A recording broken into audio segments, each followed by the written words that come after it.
네, 안녕하세요. 반갑습니다. 저는 다우데이터 MW 사업팀의 김한솔이라고 합니다. 오늘의 웨비나 주제는 코파일럿 사용을 위한 보안사항 파트 3인 GDPR 규정을 준수하는 문서 보호 정책 만들기입니다.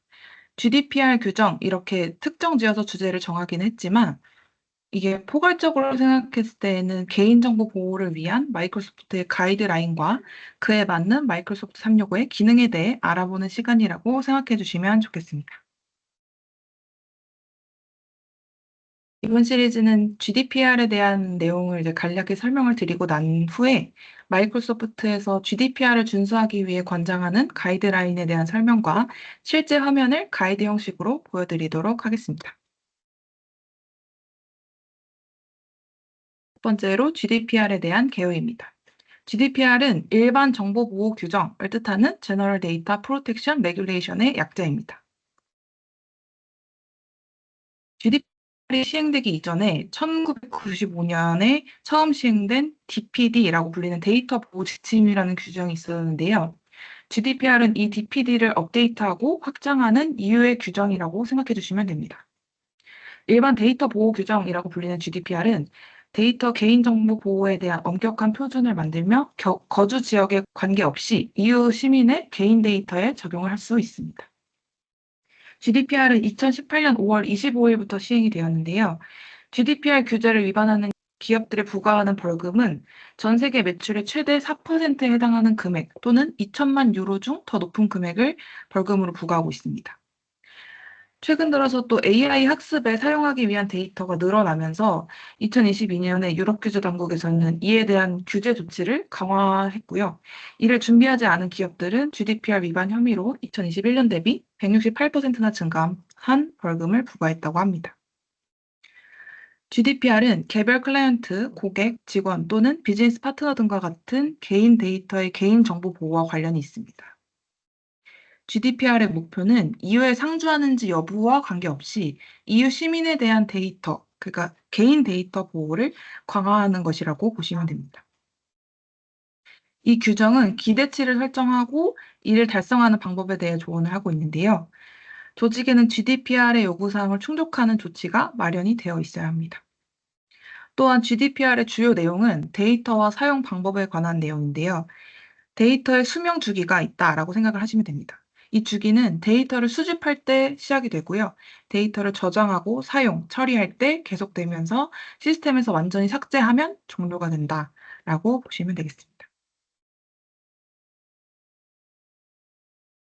GDPR은 크게 두 가지 유형의 데이터와 관련이 있습니다. 첫 번째는 개인 데이터이고 두 번째는 중요한 개인 데이터입니다. 이 두 가지 차이점을 설명을 드리자면요. 첫 번째 개인 데이터는 데이터를 개인에 연결하고 식별할 수 있는 경우 해당 데이터를 GDPR과 관련하여 개인 데이터로 간주됩니다. 개인 데이터를 예시로 들면 이름, 주소, 생년월일 및 IP 주소 등을 개인 데이터라고 분류를 하고요.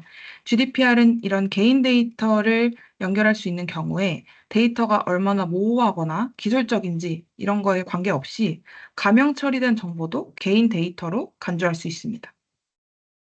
두 번째로는 중요한 개인 데이터라는 것인데요.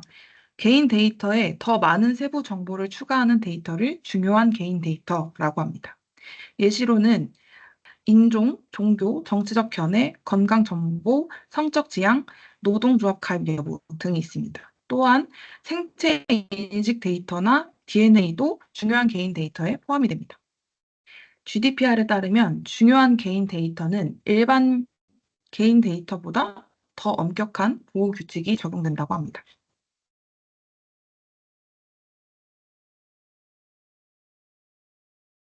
다음은 GDPR에서 자주 참조되는 용어들입니다.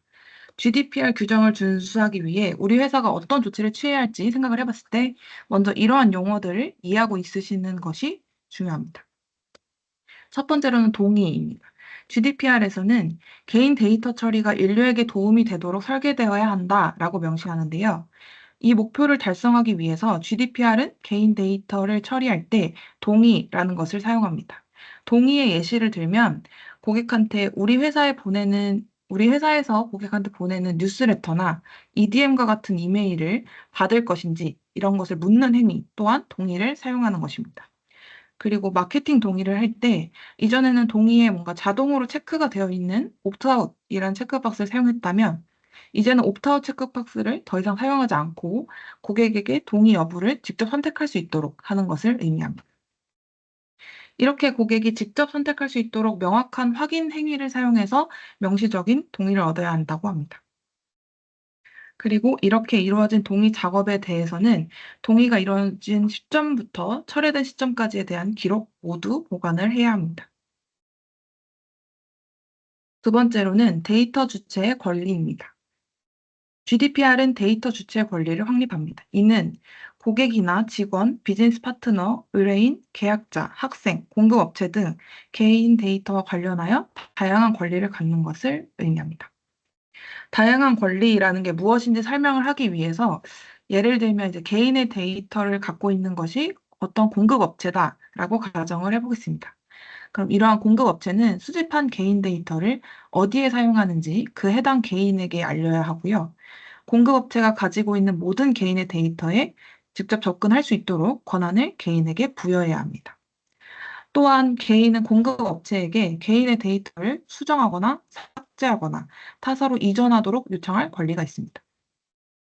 그 외에도 마케팅 등 다른 용도로 사용되는 것에 대해 동의를 철회하여 반대할 권리가 있습니다. 앞에서 계속 강조하는 개인 데이터, 개인 정보는 과연 무엇일까요? 우선 막연하게 개인 정보는 뭐 개인을 식별할 수 있는 정보 아니야? 이렇게 생각하실 수도 있는데요. 정확히 우리는 어느 범위까지가 개인 정보인지 명확히 할 필요가 있습니다. 개인정보는 식별되었거나 식별 가능한 자연인, 그러니까 살아있는 사람과 관련된 모든 정보를 의미합니다. 개인과 관련되어 있는지 여부를 판단할 때는 정보의 내용과 그 정보의 처리 목적, 그 정보를 처리함으로써 개인에게 미치는 영향이나 결과까지 고려해야 합니다. 만약 부정확한 정보라고 하더라도 그 개인을 식별할 수 있는 정보라고 한다면 그것 또한 개인정보가 될 수 있습니다. 개인정보를 이제 구체적으로 예를 들면 자연인의 이름, 식별번호, 주소, 온라인상의 IP 주소, 쿠키 식별자 등이 있습니다. 이메일 주소도 개인 이름을 포함한 형식의 이메일 주소는 개인정보에 해당되고요. 개인 메일이 아닌 업무용 공용 메일, 뭐 info 뭐 company.com 같은 형식의 이메일 주소는 개인정보가 아닌 정보로 분류합니다. GDPR 같은 경우는 법과 관련된 내용이기 때문에 법률 전문가나 법률 지식이 있는 담당자가 함께 이 내용을 분석을 해야 합니다. 이 웨비나를 듣고 계시는 분들은 대부분 IT 담당자이시거나 뭔가 운영을 담당하시는 분이실 것 같은데요. 우선 저 또한 법률적인 부분을 완벽하게는 알지 못하기 때문에 오늘 웨비나에서는 GDPR이라는 것을 준수하기 위해 마이크로소프트 365의 어떤 기능을 활용하는 것이 좋을지에 대한 내용을 위주로 설명드릴 예정이고요. GDPR에 관한 자세한 문서를 추가로 확인하기 원하실 경우에는 개인정보보호위원회에서 게시한 기업을 위한 GDPR 가이드북이 있으니까 아래 출처 링크를 참고하시면 좋을 것 같습니다.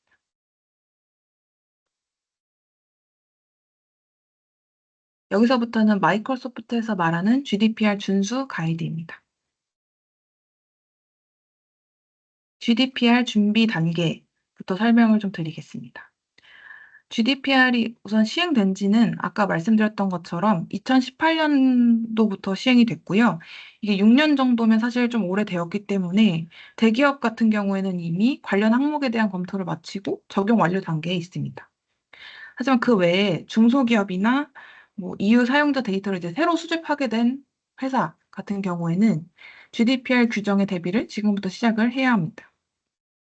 그리고 GDPR 규정 자체는 유럽 대상으로 하고는 있지만 유럽과 관련이 없는 회사라고 하더라도 실제로 고객과 직원의 개인정보를 보호하기 위한 기본 가이드라인 정책으로 참고를 하시면 좋습니다.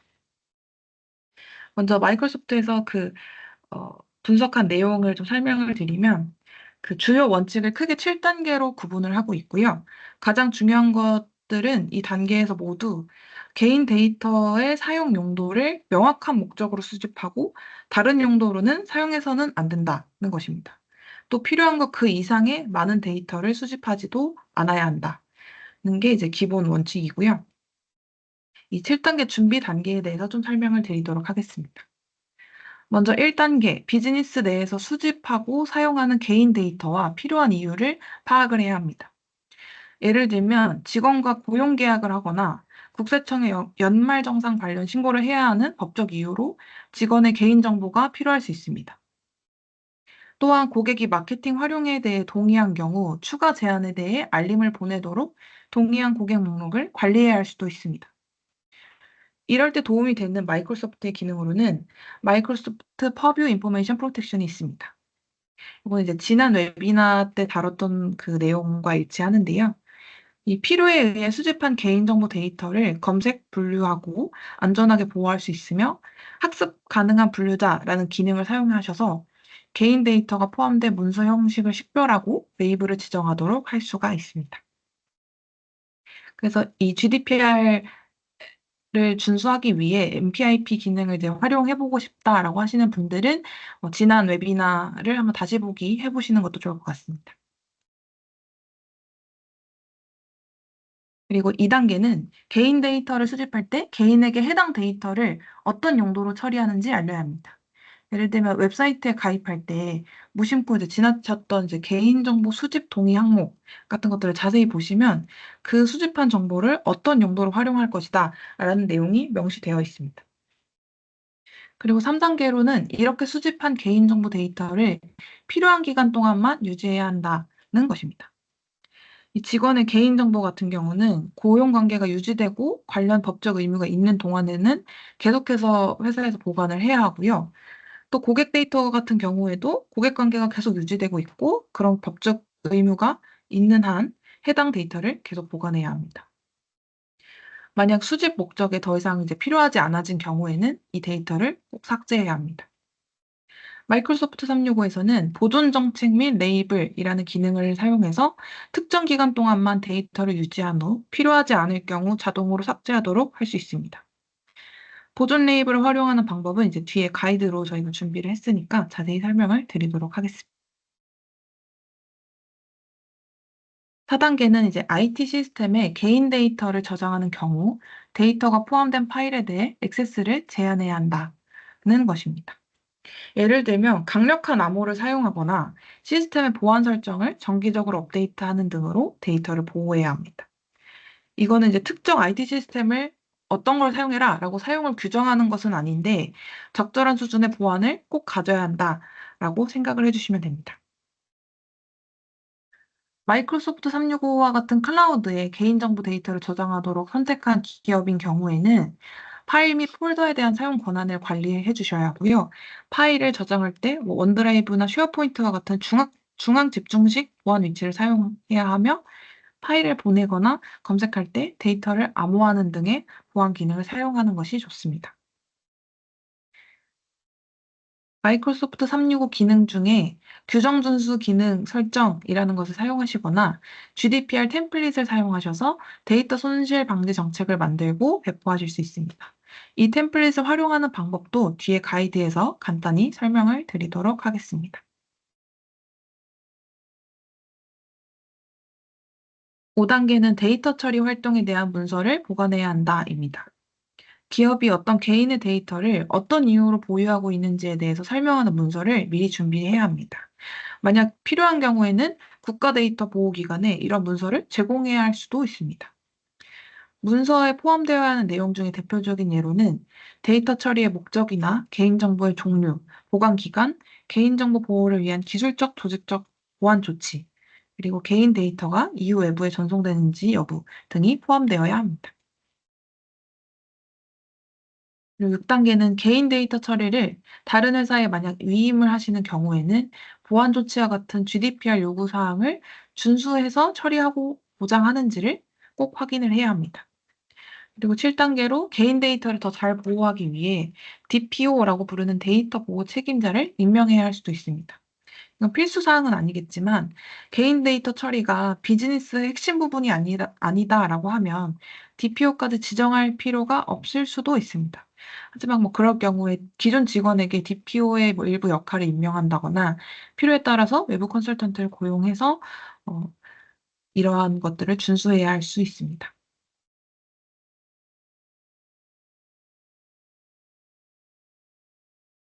그리고 이제 GDPR에 관련해서 일반적으로 많이 질문하시는 내용을 FAQ 형식으로 정리하는데요. 이 해당 내용에 대해서는 웨비나 끝난 이후에 장표를 제공해드릴 예정이니까 자세히 읽어보시면 좋을 것 같습니다. 간단히 요약해서 답변을 좀 드리자면 첫 번째 질문, 개인 사업자의 경우 GDPR 꼭 걱정해야 하는가요? 하는 문의가 있는데 이런 문의 같은 경우에는 직원 수가 사실 GDPR에서 중요한 것은 아니고요. 처리하는 데이터에 대한 내용이 중요하기 때문에 어떤 규모의 회사에도 영향을 미칠 수 있습니다. 실제 규제에 적용되지 않는 경우라고 해도 최소한의 보안으로 수집된 개인 데이터들을 보호되도록 하는 것이 좋습니다. 그리고 두 번째로 이제 회사 웹사이트가 GDPR을 준수하는가요? 하는 문의인데요. 이런 것들은 이제 웹사이트에 직접 들어가 보시면 이 개인정보 데이터를 수집하고 있는지 이런 것들을 먼저 확인해 보시고 이런 수집한 데이터를 어떤 용도로 활용할 것이다. 이런 것을 고지하고 있는지 그리고 또 체크박스를 이제 체크되어 있지 않은 상태로 확실하게 동의를 받는 상태인지 이런 것들을 점검해 보시면 좋습니다. 그리고 데이터를 저장하는 공간도 보호되는지 확인을 해야 하는데요. 비즈니스용 M365 같은 경우에는 이런 데이터 저장소를 GDPR을 준수하고 있기 때문에 이 점을 이제 참고해서 활용해 주시면 좋을 것 같습니다. 그리고 이제 세 번째, 유럽 밖에 있는 우리 한국 같은 회사에서 GDPR이 실제로 영향을 미치는지에 대한 여부고요.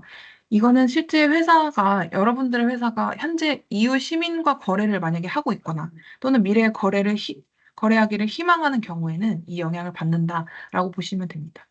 그래서 예를 들어서 우리 회사에서 EU 시민에게 온라인으로 제품을 판매를 해야 되고 그 사용자가 회원가입을 통해 뭔가 계정을 생성하려고 할 때 GDPR 데이터 주체 권한이나 뭐 동의 이런 것들을 EU 시민에게 받아야 된다라고 생각해 주시면 됩니다. 여기서도 이제 데이터를 비즈니스용 마이크로소프트 365에 저장하는 경우에는 GDPR 요구사항을 충족하는 법적 문서가 준비되어 있으니까 요거를 이제 활용해 보시면 좋을 것 같습니다. 그리고 이제 고객에게 마케팅 메일을 보내려고 할 때에도 마케팅 동의를 받았는지 이런 것들을 꼭 확인해 보셔야 하고요. 고객뿐만 아니라 또 신규 직원을 채용할 때에도 GDPR이 적용되기 때문에 이를 꼭 확인하셔야 합니다. 앞선 장표에 글이 조금 많았는데 내용을 많이 담다 보니까 좀 길어진 점 양해 부탁드리고요. 결론적으로 요약을 하자면 마이크로소프트 365를 사용해서 이런 개인정보 문제들을 해결할 수 있다라는 것입니다. GDPR을 준수하는 것은 개인 데이터가 보호되도록 한다라는 것인데요. GDPR에는 이제 Privacy by Design and Default라는 개념이 있습니다. 즉, 개인정보 보호 문제를 해결하는 것이 제2의 특성이 될 수 있도록 데이터 보호 기능을 시스템하고 제품에 반영을 해야 한다라는 것인데요. 이 대기업과 마찬가지로 중소기업도 보안을 희생하지 않고 편의성을 추구하면서 이런 것들을 준수할 필요가 있습니다. 비즈니스용 마이크로소프트 365 같은 경우는 직원 수 300명 미만인 회사를 위해 이제 설계가 되었는데요. 중소기업 같은 경우에도 이제 마이크로소프트 클라우드 기반 도구를 사용해서 비즈니스 생산성을 향상시킬 수가 있습니다. 이것을 사용하면 중소기업도 이메일, 문서 또는 회의나 이벤트까지도 관리하실 수가 있고요. 또한 GDPR 규정 준수의 필수적인 보안 조치나 장치 관리 같은 것들도 기능이 내장되어 있습니다. 비즈니스용 M365는 다음과 같은 네 가지 방법으로 GDPR 프로세스를 지원할 수 있습니다. 첫 번째로는 이제 검색인데요. GDPR 준수를 위한 중요한 단계는 이제 내가 보유한 데이터가 무엇인지를 알아야 하는 것이고요. 그럼 보유한 데이터의 종류와 저장된 위치를 파악하고 이를 검색할 수 있어야 합니다. 두 번째로는 관리입니다. 데이터에 대한 액세스를 제어하고 사용을 관리하는 것은 GDPR의 필수적인 부분입니다. M365는 장치에 적용하려는 정책에 따라 비즈니스 데이터를 보호하는데 요즘같이 직원들이 원격으로 일하는 시대에서는 장치 관리가 필수적입니다.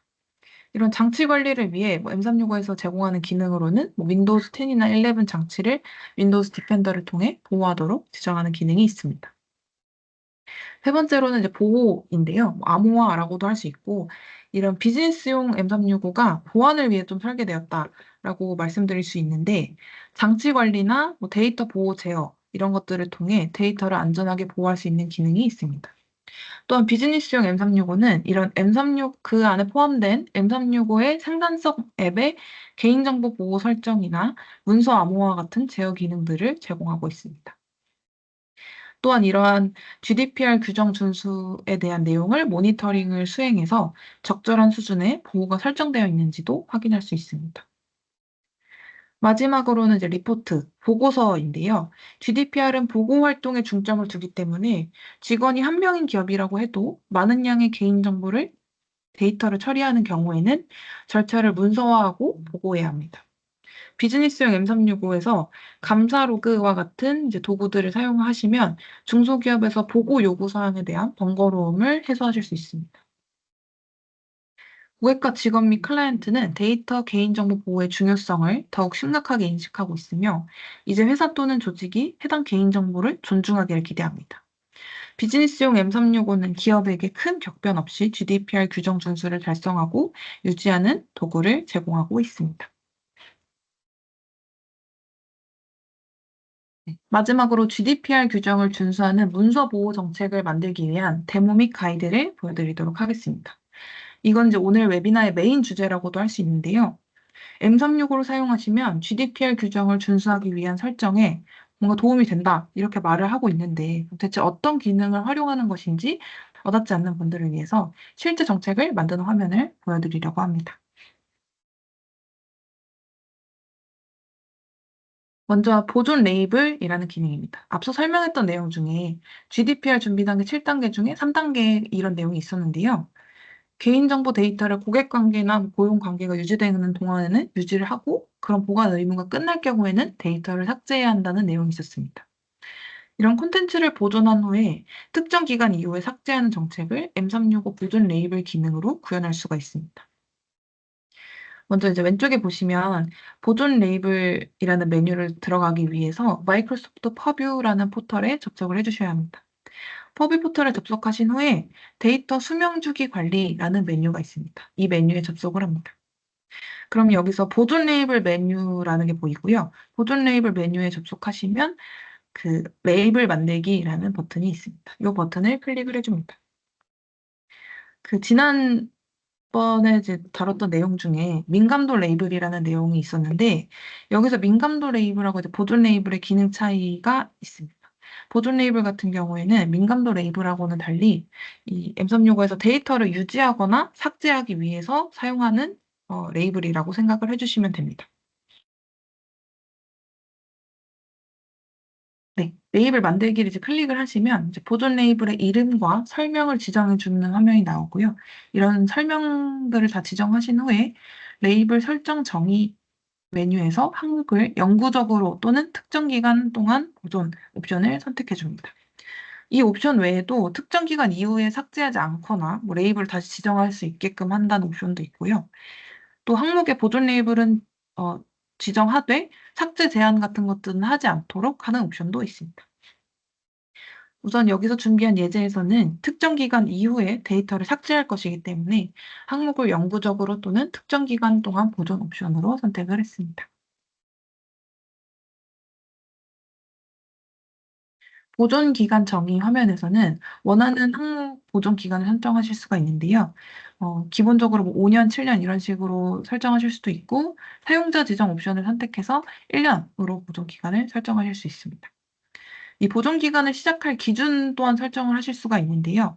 예를 들면 항목이 생성된 날짜로부터 1년, 뭐 항목의 레이블을 지정한 날짜로부터 1년, 또는 항목을 마지막으로 수정했을 때 기준으로 1년, 이런 식으로 설정을 하실 수가 있습니다.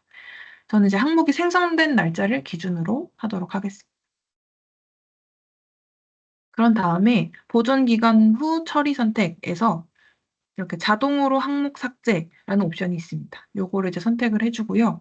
요 옵션을 다 선택을 하신 후에 레이블 만들기를 누르시면 레이블 생성이 완료됩니다.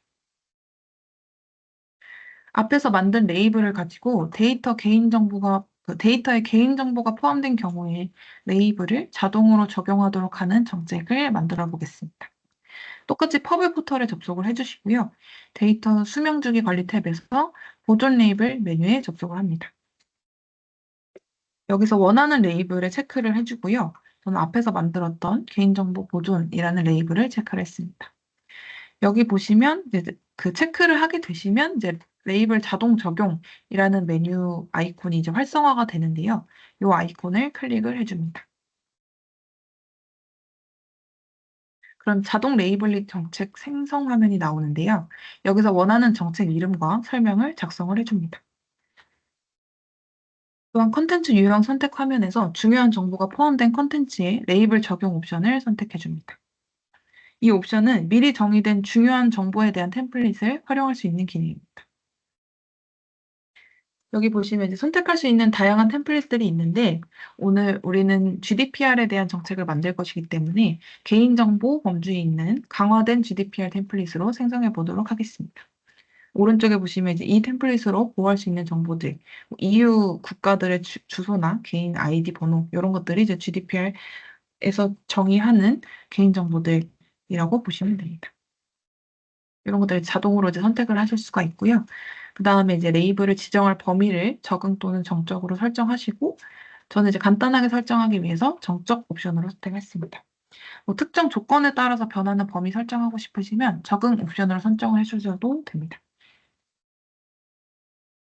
이 예제에서 간편하게 설정할 수 있도록 저는 이제 익스체인지 사서함, 쉐어포인트 사이트, 원드라이브 계정 이렇게 켜기로 설정하고 자동 범위를 이제 지정을 했고요. 그다음에 레이블은 이제 아까 선택했던 걸로 선택한 후에 정책은 마지막 단계에서 정책을 바로 켜는 옵션을 선택하시거나 정책 실행 전 테스트 옵션을 선택하시면 됩니다. 모든 정책을 만드실 때에는 조직에 미치는 영향도를 먼저 파악을 하고 정책을 적용하는 것을 권장드리기 때문에 정책 실행 전에 테스트 옵션을 선택하시는 걸 권장드리겠습니다. 이렇게 개인정보 데이터가 포함된 데이터에 보존 레이블을 자동으로 할당해서 데이터 수명 주기를 관리하는 방법을 알아봤습니다. 다음으로는 GDPR 템플릿을 사용해서 데이터 손실 방지 정책을 만들고 배포하는 방법을 설명드리겠습니다. 이 정책은 실제로 개인정보를 탐지해서 모니터링하고 실제로 암호화해서 외부 사용자에게 유출되지 않도록 하는 기능까지 포함되어 있습니다. 데이터 손실 방지, 줄여서 DLP라고 부르는데요. 이 DLP 정책을 만들기 위해서 우선 퍼블 포탈에 똑같이 접속을 해줍니다. 그럼 데이터 손실 방지라는 아이콘 탭을 클릭하시고 정책 탭에서 정책 만들기 버튼을 클릭을 합니다. 그럼 이렇게 바로 서식 파일 템플릿을 선택할 수 있는 화면이 나오는데요. 여기서도 이제 개인정보 범주에서 강화된 GDPR 템플릿을 활용하실 수가 있습니다. 원하는 정책 이름하고 이제 설명을 지정해 주시면 되는데 저는 기본값으로 두고 진행을 해보겠습니다.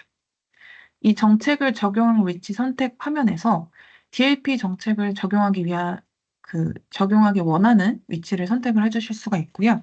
앞에서처럼 익스체인지 전자메일, 쉐어포인트 사이트, 원드라이브 계정, 팀즈 채팅 및 채널 메시지 이런 것들을 선택을 해보겠습니다. 이게 만약에 선택할 수 있는 메뉴가 조금씩 다르신 경우에는 이게 보유하고 있는 라이선스마다 제공 기능에 차이가 있어서 그렇다라고 이해해 주시면 됩니다. 강화된 GDPR 템플릿으로 보호할 정보가 어떤 것들인지 이제 여기 나오고요.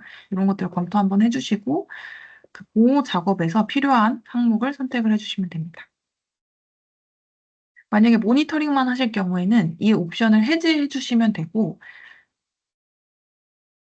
여기서 이제 만약에 외부로 반출되는 것까지 제한하고 싶다라고 하시면은 마이크로소프트 365 위치에 콘텐츠 제한 또는 암호화 옵션을 선택해 주시면 됩니다.